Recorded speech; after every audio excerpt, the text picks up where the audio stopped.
Hey friends, welcome back. Let's talk about a few things today here. Remember that beer commercial in the 80s? The one that said you gotta know when to say when? I think we're there. The scenario is different, but the idea is the same.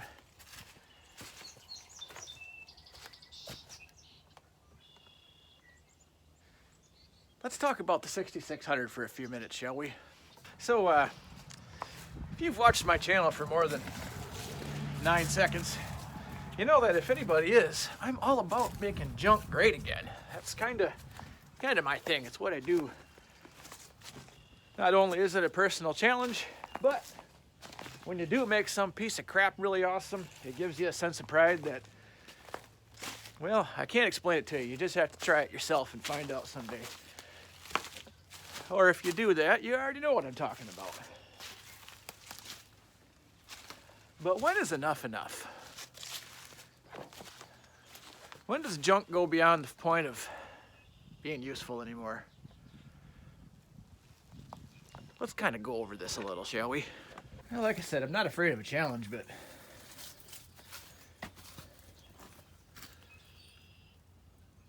feeder house chain has had it.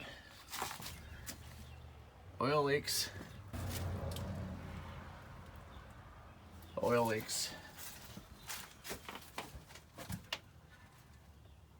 Holes. Tires that hold air for a limited time only. Rear end is shot. Hard to tell, but follow it down the road sometime. Somebody sent a rock through there. Just my guess. Fuel leaks. Fella can only afford so much money in fuel leaks these days. More holes.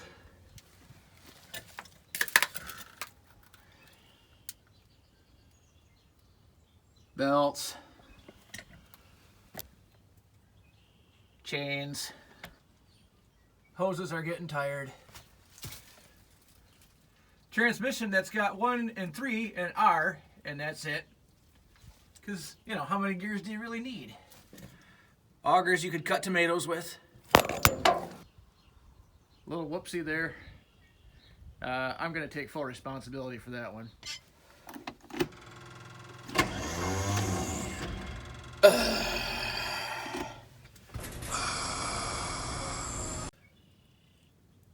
Holes.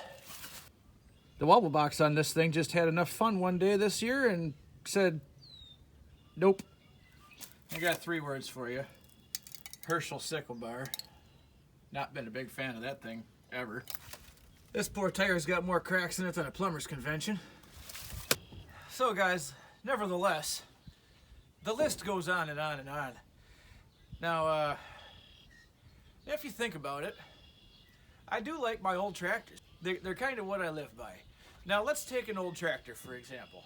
So, all right, same as this. So this is a 1975. Let's take old Turd Ferguson into example here. Now, yeah, Turd Ferguson's a big, ugly, worn-out tractor that nobody in their right mind would really want. But when you break it down, you got sheet metal, engine, transmission, axles.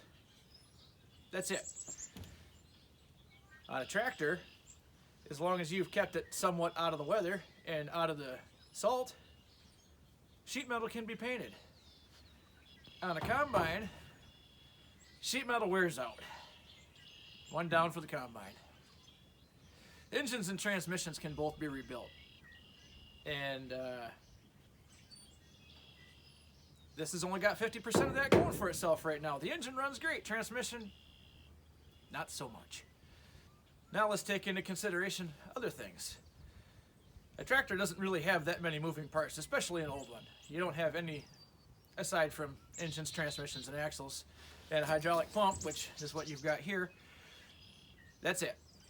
Those things can all be fixed. Now, on said antique combine, you have augers, chains, belts, pulleys.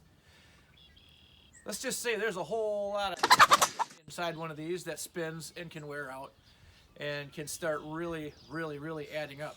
And of course, you're going to have that with any combine. I mean, they all break, but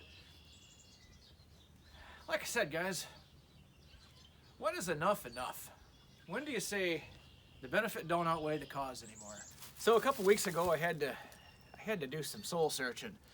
I pulled this turkey out of the barn because I thought I'd like to start working on it, and it became springtime in Michigan. You wouldn't know that now because it's 18 degrees out and everything's frozen solid again, but I pulled it out of the barn so I could pull it into a different barn where I've got some concrete surfaces and whatnot, and I can crawl around this thing, work on it, and tinker with it a little bit.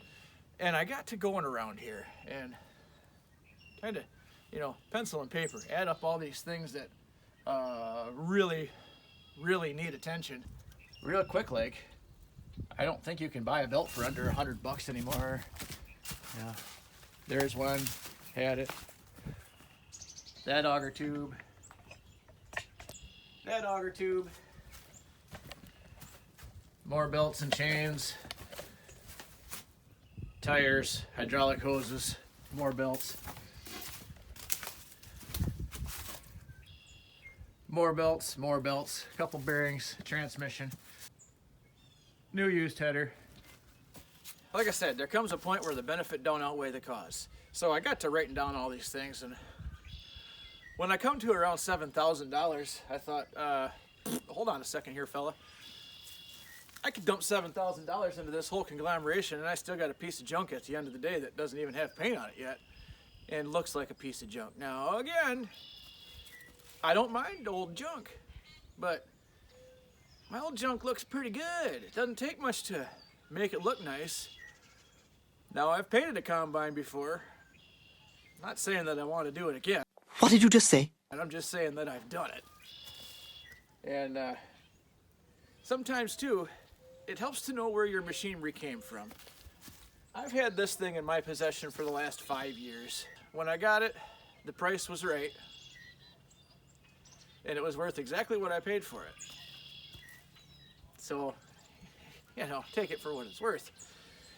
But there comes a point where do you just keep throwing money at it forever? Money, please! Or do you shop around? Shopping around for something like this can be tough today, too. You don't know what you're going to find. The Craigslist rebuild looks good on a lot of stuff. So let's, for the sake of argument, just say I've been doing, you know, my research. I hate it when people use that term. I say, do your research. It's just research. That's my bone to pick. Never mind. So yeah, I've been doing some research, doing some shopping, looking around, this and that. I found something that's going to fit my needs, and I mean fit my needs. Now, with saying that, I'm going to tell you that 6600 is bigger than what I need. Never hurts to have too much combine rather than not enough combine, but in all practical purposes, it's more than I need, whatever. Now, is the combine completely shot? Oh, of course not.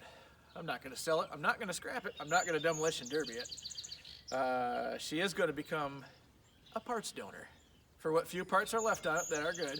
If I get in a pinch, I got parts. I got something I can get off that and use again the same day. Say on Saturday night at 7 o'clock, if I'm trying to finish something up and I lose a belt, bingo. I got some belts that'll almost get me through Sunday all over that machine. So ladies and gentlemen, here's my new toy. This is a nice 2-owner machine, 1983. It's practically the newest thing I've ever had in my entire life. Dealership serviced since brand new. And actually, lucky enough, a fairly local guy, someone that I know. Just upgraded to a larger machine. I've been up and down this combine, in through it, around it. I got service manuals with it. New to me, 215 floating head that's in 1,000% better shape than what I've got. Nice high 10 corn head with new parts and pieces in that. All the belts are brand new and 4 brand new tires. Air conditioning. Yep, air conditioning. I don't even know what that's like, but I'm gonna find out and I'm pretty excited to. Now, unfortunately, it's not home yet for me to share with all you fine people. 2 reasons. One, when I purchased it, it was muddy and you know, my yard's shot, his yard shot. I said, hey, you mind if we wait a few weeks to move this? Because it's pretty crappy out. And I said, yeah, that's fine. And I know that spring rain is coming. Might as well stay in his barn where I know it won't get a drop of rain. My barn, it's questionable. And if I decided to truck it here, the MDOT doesn't appreciate you hauling loads that large on Class B roads. So, you know, for the good of all well-being, it's not hurting anything where it's sitting here for a couple more weeks till things either dry up or frost out, or both. But yay, I'm pretty excited, guys. I got a whole new machine that's gonna cost, let's say the same or less than it would have been to put into that. Something that's been well taken care of from day one, and I can continue to well take care of it. Something that's gonna probably last as long as I decide I want to do this, whatever it is that I do here. And so yeah, it's a good news day. So on that note, guys, I'm gonna cut you loose for today. Now, I did want to take a quick minute, give you an update on Turd Ferguson and the shaft.